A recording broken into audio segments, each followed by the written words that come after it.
The government has been, from the very beginning, working hard to enable them to access the labor market since the crisis. This being said, after now a few years working on such programs and supporting Syrian refugees under temporary protection, we can assess that the vast majority of them were still working in the informal sector.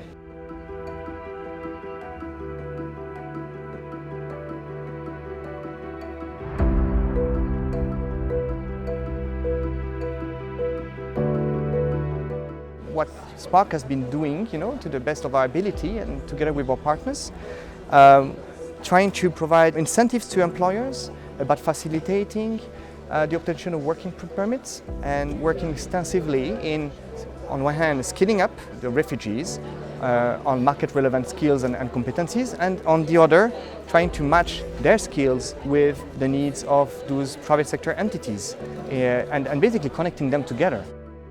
After now a couple of years, more than 1,000 Syrian refugees under temporary protection were able to find a job thanks to our support, direct support, and we have supported more than 300 small and medium-sized enterprises. That includes also some that were the refugees themselves have created alongside Turkish citizens or on their own. Having a project like this where you have host beneficiaries and refugees at the same time, working together in vocational trainings, in entrepreneurships and so on, really assists in building this essence of, let's say, collaboration and cooperation between them, and perhaps also assists in bridging the gap between the host community and refugees. Qatar Charity as an entity for 4 decades now has been advocating for interventions that are integrated into development, but begin with a humanitarian response. We truly believe in having refugees as a main driving force when it comes to programmatic designing.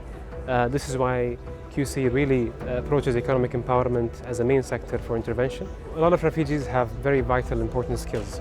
NGOs and humanitarian actors need to play a vital role in empowering and discovering these talents. Just because someone had to flee their country due to very unfortunate crises doesn't mean that they don't have the talent.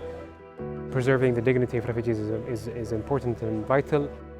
Syrian refugees under special protection have contributed to creating more than 14,000 companies since the beginning of this crisis. They have contributed to the Turkish economy in billions of Turkish liras, and I think this is something that we also need to be all aware of.